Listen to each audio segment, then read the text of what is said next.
What's going on, y'all? Welcome to a very, very special episode of ENA We Got Time. I'm your host, as always, Alex. I'm here with a very, very special guest, one of my childhood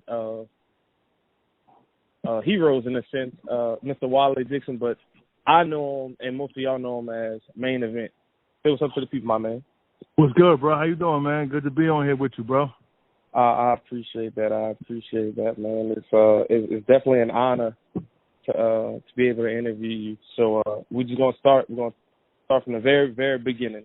Okay, so as a child, what age did you start thinking basketball would be like a lifelong career? Like, did you play any other sports in high school and you kind of stay with basketball, or like how was the decision making for you, like going through school? Well, I was, the average kid in the neighborhood, playing a little bit of everything, baseball, football. As far as elementary school and high school, I played a little football, quarterback and defensive end. I say about 15 years old, maybe I started taking basketball a little serious. My godbrother, Tyrone Gibbons, and my AAU coach, which is my cousin, Brian Crawford, they actually showed me how to play the game of basketball, but not good enough to where I got cut from 6th and 7th grade. So when I got cut, I said, hold on, I got to take this serious. My background is from South Carolina. Dazzell, Remember, Sumter, South Carolina. I went down south, worked on my game, came back. I actually went to another school because my aunt was the principal where I got cut from. I said, I'm going to be a shoo-in. But that didn't work. I just wasn't good enough, So I went with my mom. When she came from South Carolina, she came to Linden, New Jersey. So I went to Linden, New Jersey, and went out for the school in the 8th grade. I made the team at Seoul Middle School. We had an undefeated record, and it was on since then. Okay, gotcha. What position did you play in high school? As you made the team, I would say mostly 3, 4, 5. On the wing, getting rebounds. I had like a 42-inch vertical, and then also even playing at that age. At 15, I started playing at Rucker Park in New York. So I was learning the game from so many different aspects. Okay. Now, obviously, as you can tell, with technology and with the internet, you don't need coaches like you did back in the day to, get the word out for you. You can do it now where you can make your own tape and you can put it on all these social media platforms and everybody will see you. So how hard do you think it was for you to get your name out? Like you said, you playing in Rucker Park, you going down south to work on your game. Even with all that, how would you describe, the difficulty level between when you were coming up and now, if you had to measure that? When you playing for the love of the game and don't know about all that extra stuff, get a blue check and, you get certified through social media. And, when you playing for the love of the game, you're getting the raw essence of the game. So we've been certified, whether we got a blue check or not. We did it hands-on, grassroots, playing against the best ball players who said they was the best. A lot didn't make it to the league, so we was going after whoever that said they loved that game of basketball, which wound up being street basketball for us. It was a safe haven for me. Gotcha. So we didn't look at all of that stuff, but now you got what they call, I guess, it's no knock to them, but it's maybe it could become an element of street basketball, which is content creators. Where they go into the parks, they bring in their cameras, they got the people they're going to play, but, street basketball is all about what you're going to do at that time. Is the essence, adapt to any environment, and that's the culture that I represent, and it came from just me doing what I do, on that basketball court and especially on that blacktop. For sure, and I appreciate everything you said. I was more so speaking on the exposure to get the college offers or get these these teams these G League teams to look at you as far as getting your tape out in a sense. You get what I'm saying? Like you said, you played high school ball and all that, but how what you think the difficulty level between now and then to get yourself out there to be seen more and possibly further education and ball. For the times we in right now, I'm not the OG that's going to knock the way that things has changed. You know what I'm saying? It's always going to be basketball no matter how things change. But now, you could ship in a bunch of your highlights and send out and get viral and this, that, and the third. But the difference was, I think, and there's no knock to this generation, the difference with us was, you're going to get that same highlight tape you saw us in live in person. So my thing is, at the end of the day, whatever you got to use to get you in the door or get you on that field or that court or whatever you want to do, You got to make sure that you live up to those expectations and not live off of a highlight.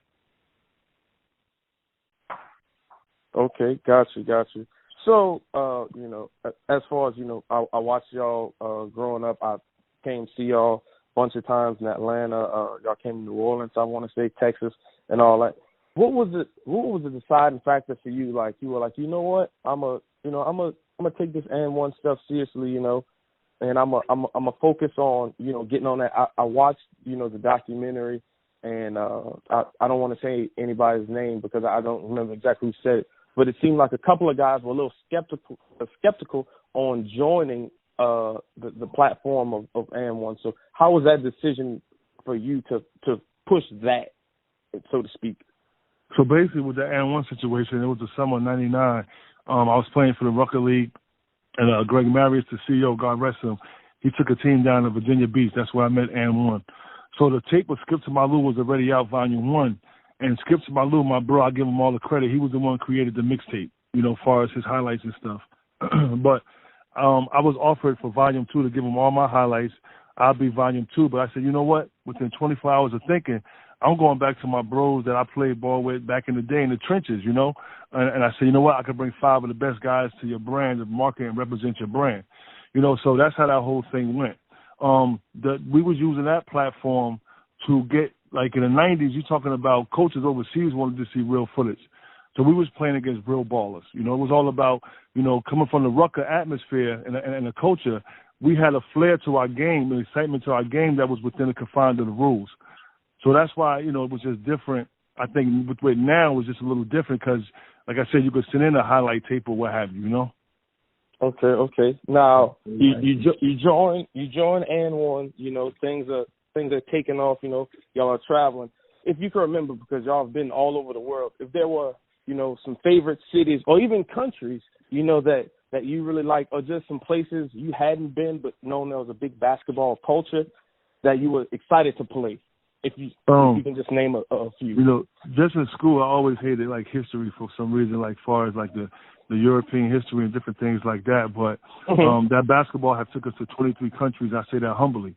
So we was able to see the effect that we had not only on basketball, but for street basketball. Learning what street basketball is. So a lot of countries, I'm like, wait a minute, they play street ball here. We in Serbia. We in Manila, Philippines. We in Australia, and it's just a different style of play that we have, which is actually our own genre. And, it was just amazing to be able to see the different cultures and how they embrace, the culture that we have in the United States. Okay. Now, like you said, y'all traveled, all over the U.S. Y'all went to all these countries.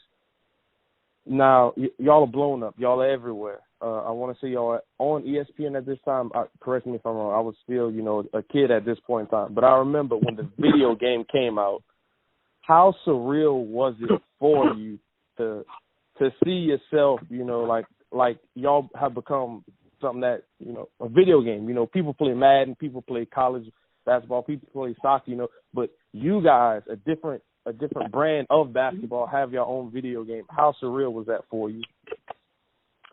It was very surreal because, remember, you're talking about a group of guys that just love to play the game. Exactly. So, excuse me. So any accolades that came with it, things like that, that's surreal, you don't think about that till after. Like, we really impacted a culture. We shifted basketball in general. Look how they play in the NBA now, so the video game came, it was hype. Everybody like, you got your own video game, this, that, and the third, but it don't sink in until after you see the effect that it had. It was a positive effect. I know I definitely played it. Now, here's the question that I saw, you guys play around with a little bit on the documentary, but I want to somewhat get into some specifics. At the peak of your playing days, at the height of your street ball playing days, if you could pick 4 guys to play with, just 4 guys to play against some NBA players, who would they be? During my era?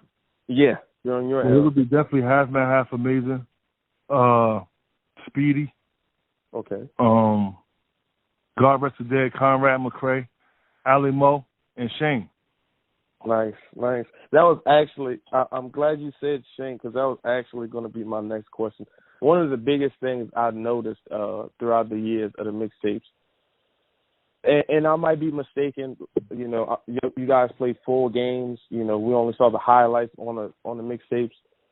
It seemed like the chemistry between you and Shane, just to me, was just unmatched. Like everybody played well together. Don't get me wrong, but it just seemed like the chemistry between you and him was just unmatched. How did you guys come about? How did you guys come about that? Did you guys know each other prior, or like what was it? No. Well, the first time was playing for my guy Mousy Dream Team, and he said, "Yo, I got a guard from I got half man, half amazing. I got a guard from the Bronx, Shane." So the whole game he's on the bench. So I'm like, "Yo." He gets in the game right off the bat. He threw me an alley-oop from the other end of the court. I'm like, "Yo, why he wasn't in the game?" So a lot of people don't know that we had that history, and also we had the history of playing show basketball together. So we was able to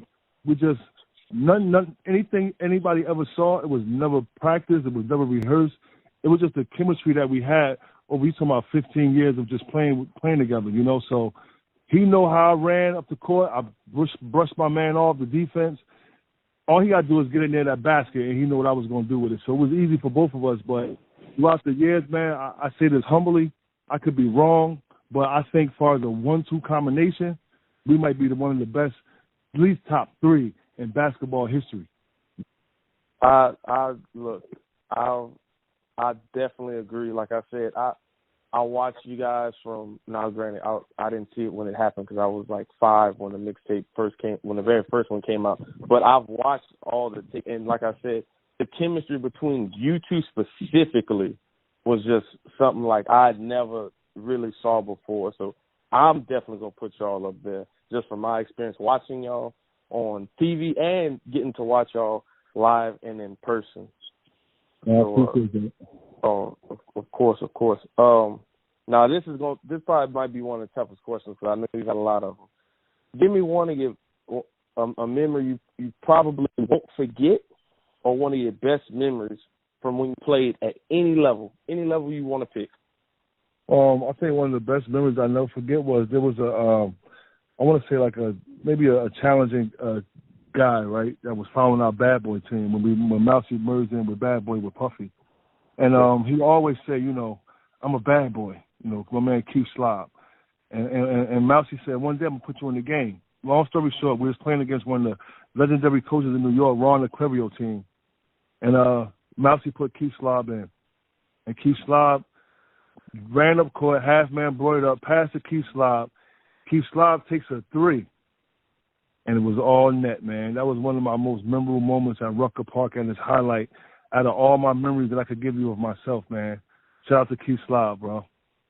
That's amazing. That's amazing to hear. That's wonderful. Last but not least, this is probably one of the most important questions I'm gonna ask you, especially for the young guys who are gonna watch this, and for guys who are on the grind as we speak. If there's any advice you could give to the guys coming up playing any kind of ball on any level, who look up to guys like yourself who made your own way and were very, very, very successful and played at a very high level, what advice would you give to the generation coming up? Well, it's real simple. I got this patent. What I'm going to tell you, opponents are competitors waiting for a chance to steal yours. So what are you going to do different? It's real simple. I never heard that. That's amazing. I never heard that before. That's incredible, man. It's real simple. Opponents are competitors waiting for a chance to steal yours. What you going to do? That's amazing, man. Look, I want to appreciate you for all your time today. This is really, like, all jokes aside, this is really like a dream come true. Like, I've interviewed other people, but never on the level of yourself, because, like I said, growing up watching y'all and trying to imitate y'all, with my cousins and my friends playing in the backyard or going to the park and trying the tricks I would see y'all do, I couldn't jump as high as you. So, some of them dunks just wasn't going to work for me. But just the overall, just to watch y'all go out there and have the fun y'all did, man. This is really a blessing to have you on my channel, man. I'm gonna give the floor to you. If you got any last words you want to say to the people, you can go ahead and say them right now. I just want to let everybody know the new my company is called Blacktop Streetball Association. You can check us out at www.btsba.com. And it's real simple. We gotta get back to simplicity, man. Make sure your next shot is over your opponent and not at your opponent. God bless y'all, man. Main event on the sign out. Blacktop Streetball Association. This is ENA. We got time. Mr. Wally Dixon, a.k.a. Main Event, Streetball Legend, and we are out. Appreciate you for your time, man. Thank you, brother. Have a blessed one. You too.